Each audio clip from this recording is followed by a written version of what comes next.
Okay, next question में स्वागत करते हैं। स्टार्ट करते हैं क्वेश्चन नंबर 6। ठीक है, तो क्वेश्चन नंबर 6 कहता है a 1.5 meter tall boy is standing at a some distance from a 30 meter tall। देखिए हम पढ़ रहे हैं इसको कराना। एक लड़का है जो 1.5 मीटर हाइट का एक लड़का है, ठीक है ना। इज स्टैंडिंग जो खड़ा है some distance from a 30 meter tall building, ठीक है ना। जो मतलब 30 मीटर टॉल जो बिल्डिंग है, वो बिल्डिंग का पहले समझ लीजिए। ये जो लड़का है यहाँ पर हम क्या कर देते हैं, लड़का बना देते हैं। ये लड़का 1.5 मीटर का है, 1.5 मीटर का लड़का है। और यहाँ से ये क्या है, एक ये इसका ग्राउंड लेवल पर खड़ा है। और ये जो बिल्डिंग बोला जा रहा है, देख लीजिए, ये बिल्डिंग का हाइट करा है सम डिस्टेंस, क्या कुछ दूरी पर, लड़का कुछ दूरी पर फ्रॉम 30 मीटर। ये कहता है 30 मीटर बिल्डिंग, बिल्डिंग की ऊंचाई, ये क्या हो गया, बिल्डिंग हो गया। और ये बॉय हो गया, ठीक है। मतलब ये बॉय हो गया और ये बिल्डिंग हो गया, ठीक है। तो ये लड़का की ऊंचाई 1.5 मीटर का है और ये पूरा का पूरा ये बिल्डिंग की ऊंचाई 30 मीटर है, ठीक है। ये 30 मीटर किसका ऊंचाई है, बिल्डिंग की ऊंचाई 30 मीटर है, ठीक है। अब कहता है 30 मीटर है, फिर कहता है the angle of elevation, angle of elevation हमेशा कहाँ बनता है, नीचे बनता है। वो पहले ही हम बता चुके हैं, ठीक है ना। The angle of elevation his eyes to the top of the building increases from 30 degree to 60 degree. कहता है कि इसका जो है, ये जो इसका जो डिग्री बनाता है, यहां से हम क्या कर देते हैं, मूव कर देते हैं इस तरह से, ठीक है। जो आई पर, जो लड़के की आंख पर जो बनाता है, वो 30 डिग्री से 60 डिग्री आगे बढ़ते हैं। तो क्वेश्चन आगे में समझ में आएगा। ही वॉक्स टुवार्ड द बिल्डिंग, कहता है कि पहले 30 डिग्री था, अब लड़का कुछ दूर तक जाता है, ठीक है ना। मतलब बिल्डिंग की ओर जाता है। मान लीजिए लड़का यहाँ था, यहाँ से मान लीजिए कुछ दूरी चलता है, कितना दूरी चलता है हमको नहीं पता, तो मान लीजिए हम इसको इतना दूरी पर चला दिए, ठीक है ना। तो ये यहाँ से यहाँ तक का टुवार्ड जब इतना दूरी चलता है, तो इसका जो एंगल ऑफ एलिवेशन हो जाता है वो कितना डिग्री हो जाता है, 60 डिग्री हो जाता है, ठीक है ना। तो कुछ दूरी पर इसका जो है वो कितना हो जाता है, 60 डिग्री पर हो जाता है, ठीक है। अब कहता है, ठीक है, मतलब 30 डिग्री से बदल कर कितना हो जाता है, 60 डिग्री। हम यहाँ पर क्या कर सकते हैं, यहाँ पर 90 डिग्री कर सकते हैं, यहाँ पर भी 90 डिग्री का एंगल बना सकते हैं। ये राइट एंगल टेंगल, क्योंकि ये पूरा चैप्टर में ही राइट एंगल को जिक्र किया है, ठीक है। तो नेक्स्ट कहता है as walks toward the building, फिर कहता है यहाँ से find the distance he walked towards the building। मतलब कहता है ये लड़का जो है चलकर कितना दूरी गया है, यहाँ से यहाँ तक का कितना दूरी गया है, मतलब बिल्डिंग की ओर, वही डिस्टेंस निकालने के लिए बोला जा रहा है वॉक। तो हम इसको क्या कर लेते हैं, एक समान लेते हैं, ज़्यादा अच्छा रहेगा, ठीक है। और इसी चीज को हमको निकाल कर दिखाना है कि कितना होगा, ठीक है। तो हम सबसे पहले क्या करेंगे, यहाँ पर देखिए ये लड़का का ऊंचाई यहाँ जितना है 1.5 और ये 30 मीटर जो है, ये पूरा का पूरा डिस्टेंस दिया हुआ 30 मीटर। तो हमको तो यहीं तक चाहिए। इसका सबसे पहले नेमिंग कर लेते हैं, ए बी सी डी, इस तरह से ई एफ भी कर सकते हैं, ई एफ। तो हम क्या कर सकते हैं, ठीक है, यहाँ पर क्या हो गया 1.5 हो गया, तो यहाँ पर 1.5 मीटर, ये भी हो जाएगा, इतना जितना ये है उतना ही ये हो जाएगा। लेकिन हमको तो 30 मीटर पूरा दिया हुआ है ना, तो हम क्या करेंगे, हमको ए बी का ये ए बी की दूरी, ए बी का जो डिस्टेंस निकालने के लिए क्या करेंगे, 30 मीटर में से 1.5 मीटर हम सब्ट्रैक्ट कर देंगे, तो हमको हो जाएगा ये 28.5। मतलब इस तरह से 30.0 करके ये 1.5 घटा देंगे, तो ये हो जाएगा 10 में से 5 गया 5, ये 10 में से 9 गया 1, ये हो जाएगा 8 और ये हो जाएगा 2। मतलब ये हो जाएगा 28.5 मीटर, ठीक है। ये हमारा 28.5 मीटर ये निकल जाएगा इसका डिस्टेंस। ये 30 जो है पूरा यहाँ से यहाँ तक है, ठीक है ना, लेकिन हमको निकालना है ये। तो सबसे पहले हम क्या करेंगे, इन a triangle A B C इसको सॉल्यूशन करेंगे, ठीक है। तो यहाँ से हम, ठीक है, थोड़ा सा ध्यान से समझिएगा, इन a triangle A B C, ठीक है ना। हम सबसे पहले ए बी सी से हल कर रहे हैं, ठीक है। तो ए बी सी में क्या होगा, हम यहाँ पर थोड़ा सा नेमिंग भी कर देते हैं। ये 60 डिग्री है, 60 डिग्री हम ए बी सी में चल रहे हैं, यहाँ पर लिख दिए हैं। तो 60 डिग्री के सामने क्या हो जाएगा, पी, और निकालना हमको पहले ये है तब नहीं इसको निकालेंगे। तो 60 डिग्री ये पी के बाद यहाँ पर क्या हो जाएगा, बी हो जाएगा, और 90 के सामने ये हो जाएगा एच। हम अभी सिर्फ ये वाला ट्रायंगल में चल रहे हैं, ए बी सी वाले ट्रायंगल में, ठीक है। तो थीटा के सामने क्या हो जाएगा, पी, और ये बी। तो हमको पी और बी से ही मतलब है, ठीक है। तो हम सबसे पहले लिखते हैं थीटा, पी बाई बी किसका होता है, तो हम लिखेंगे tan थीटा बराबर होता है पी बाई बी, ठीक है। अब यहाँ पर हम करेंगे tan थीटा, tan कितना डिग्री है, तो tan 60 डिग्री, थीटा का वैल्यू 60 डिग्री, पी का वैल्यू यहाँ पर निकाल चुके हैं, देख लीजिए, ए बी निकाल चुके हैं 28.5 बाई, अब बी का वैल्यू कितना नहीं पता है, ठीक है। तो इसको ऐसे ही छोड़ दिए। फिर यहाँ से हम सॉल्यूशन करेंगे, तो tan 60 डिग्री का वैल्यू होता है √3 बराबर 28.5, ठीक है। अब 28.5 बाई बी हो जाएगा।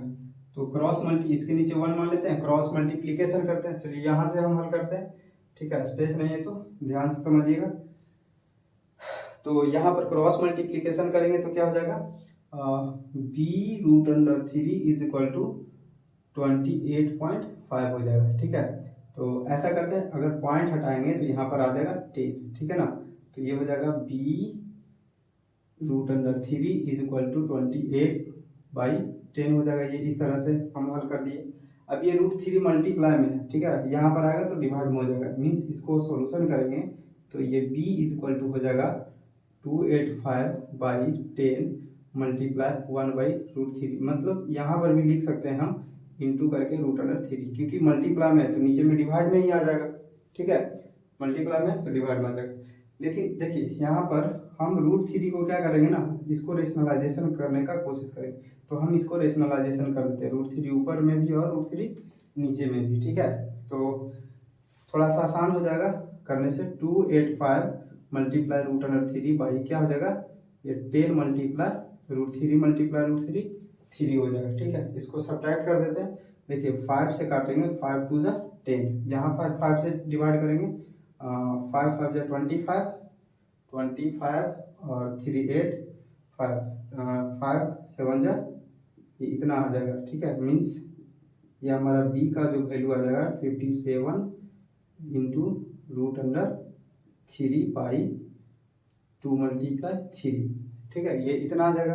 3 से फिर से सब्ट्रैक्ट कर दे, सॉरी डिवाइड कर देते हैं, 3 से कट जाएगा, 3 1 जा 3, 3 9 जा 27, means b is equal to हो जाएगा 19 √3/2।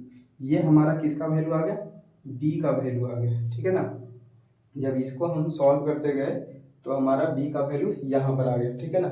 तो यहाँ पर हम लिख देते हैं b का वैल्यू जो अलग से लाए हैं हम, ये 19 √3/2। लेकिन अब हम कौन सा ट्रायंगल में चलेंगे, ये तो हो गया। अब यहाँ पर हम लिख सकते हैं सेकंड में, ये हमारा हो जाएगा, एक ये लाए b का वैल्यू। अब यहाँ पर हम चलेंगे इनर ट्रायंगल किस में, ए बी डी में, ए बी डी, ठीक है ना। तो ए बी डी में चल रहे हैं, तो याद रखिए ये इस बार हमको पूरा ट्रायंगल लेना पड़ेगा।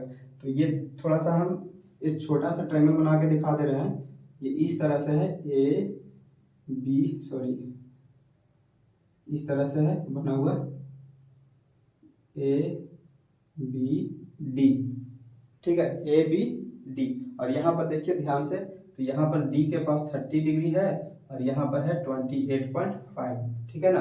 तो हम इसी में चल रहे हैं, बाकी से हमको मतलब नहीं है। लेकिन एक चीज ध्यान दीजिए, यहाँ पर तो 2 पॉइंट है, तो ये दोनों क्या होगा, ऐड हो जाएगा, ये और ये ऐड हो जाएगा। तो हम यहाँ पर इसको ऐसे लिख सकते हैं x प्लस 19√3/2 लिख सकते हैं इस तरह से, ठीक है ना। तो इस बार थीटा कौन हो जाएगा 30 डिग्री, ठीक है। इसी ट्रायंगल को ए बी डी को हम छोटा में इस तरह से लिख दिए और ये हो जाएगा पी और ये हो जाएगा बी। तो पी बाई बी फिर से किसका होता है, तो यहाँ पर होता है tan थीटा का, ठीक है ना। तो यहाँ पर लिख सकते हैं tan थीटा बराबर होता है पी बाई बी, ठीक है। tan थीटा थीटा कितना लिखना है, तो 30 डिग्री। तो यहाँ पर हम लिख दे रहे हैं tan 30 डिग्री बराबर P। P का वैल्यू कितना है, तो P का वैल्यू 28.5 बाई B का वैल्यू कितना है, तो B का वैल्यू देख लीजिए, पूरा पूरा हमको लिखना पड़ेगा, ये और ये जोड़कर लिखना पड़ेगा क्योंकि 30 डिग्री ये पूरा बड़ा वाला में चल रहा है, ठीक है ना। ये रख दीजिए तो ये हो जाएगा x प्लस 19√3 बाई, थोड़ा बड़ा में लिख देते हैं, x प्लस 19√3 बाई 2 हो जाएगा, ठीक है। इसको हम मिटा देते हैं, हमारा जो काम था वो लिख दिए। हमको क्या निकालना है, x का वैल्यू निकालना है, ये हमारा आंसर आ जाएगा अगर x का वैल्यू निकालेंगे, तो इसलिए इसको इरेज कर देते हैं। तो नेक्स्ट हम इसको सॉल्यूशन करेंगे। tan 30 डिग्री का वैल्यू होता है 1/√3 इज इक्वल टू, अच्छा इसको ऐसा करेंगे, देखिए पॉइंट हटाएंगे तो नीचे में कितना आ जाएगा 100, मैं लिख सकते हैं 285/10 बाई, ठीक है 285, थोड़ा और बड़ा में लिख देते हैं 285/10 बाई मेन बटा ये हो जाएगा। अब इसको एलसीएम लेंगे, देखिए इसके नीचे 1 है तो एलसीएम लेंगे तो ये हो जाएगा 2x प्लस 19√3/2, एलसीएम ले लिए। अब इसको और आगे सॉल्यूशन करेंगे तो ये हो जाएगा 1/√3 बराबर 285 बाई ये हो जाएगा 10 मल्टीप्लाई, ये 2 ऊपर चला जाएगा और नीचे में आ जाएगा 2x प्लस 19√3 आ जाएगा, ठीक है। चलिए नेक्स्ट और आगे सॉल्व करते हैं। तो ये 1/√3, इसको देखिए हम सॉल्यूशन करते हैं, ये 2 से काटेंगे तो ये कट जाएगा 5 टाइम्स में और 5 से ये कट जाएगा 57 टाइम्स में। तो ऊपर में बच गया क्या, खाली 57 और नीचे में बच गया 2x प्लस 19√3 बच गया, ठीक है। इसको और आगे सॉल्यूशन करेंगे तो ये हो जाएगा क्रॉस मल्टीप्लिकेशन से हो जाएगा, ये इसको सॉल्व करेंगे, इसको देखिए 1 से इसको सॉल्व करेंगे तो ये हो जाएगा 2x प्लस 19√3 बराबर, और x में इसको से करेंगे तो 57√3 हो जाएगा, ठीक है। ये 57 क्रॉस मल्टीप्लिकेशन हम यहाँ पर कर चुके हैं, ठीक है ना। तो ये 19, तो 2x is equal to 57√3 minus 19√3 हो जाएगा, ठीक है। तो यहाँ पर 2x is equal to subtract करेंगे, देखिए 57√3 में से 19√3 घटेगा तो ये बचेगा 38√3, ठीक है। तो हम क्या करेंगे, 2 मल्टीप्लाई में इधर आएगा तो डिवाइड में हो जाएगा, तो हम क्या करेंगे 2 से डिवाइड करेंगे तो ये 90 टाइम्स में कट जाएगा, ठीक है 19 टाइम्स में कट जाएगा। तो x का जो आंसर आ जाएगा 19√3 मीटर आंसर हो जाएगा। मीन्स हमको जो पूछा जा रहा था यही पूछा जा रहा था, ठीक है। तो जो आ गया यहाँ पर x का वैल्यू कितना आ गया 19√3 मीटर। तो थोड़ा सा हम यहाँ पर लिख दे रहे हैं, थोड़ा स्पेस नहीं है तो, ठीक है। तो यहाँ पर हमको क्या पूछा जा रहा था, find the distance he walk towards the building, मतलब बिल्डिंग से कितना दूरी पर चला है। तो यहाँ पर हमारा चूंकि हम मान चुके थे x इज इक्वल टू इतना, तो डायरेक्टली लिख सकते हैं towards the distance of the wall करके, द डिस्टेंस ही वॉल इज इक्वल टू कितना हो जाएगा 19√3 मीटर आंसर हो जाएगा इसका, ठीक है। तो ये है हमारा सॉल्यूशन। इसको थोड़ा सा ध्यान से समझने का कोशिश कीजिएगा, 1-2 बार बनवाने का कोशिश कीजिएगा। बहुत इंपॉर्टेंट क्वेश्चन है, VVIP क्वेश्चन है, ठीक है। थोड़ा डिफिकल्ट है, ऐसे पूछता नहीं है इतना हार्ड भी, लेकिन CBSE में पूछ देता है, ठीक है ना। और बिहार बोर्ड भी सेम ही है। तो ये इस तरह से देखिए, इस पर थोड़ा सा ध्यान दीजिएगा। यहाँ से क्वेश्चन कैसे बनाइएगा, फर्स्ट में यहाँ से यहाँ चले हैं, सेकंड में यहाँ से यहाँ चले हैं, फिर थर्ड में यहाँ से यहाँ चले, उसके बाद लास्ट यहाँ पर लिख दिए। अब यहाँ पर भी छोड़ सकते हैं, कोई दिक्कत नहीं, ठीक है। बाकी मिलते हैं नेक्स्ट वीडियो में, थैंक यू।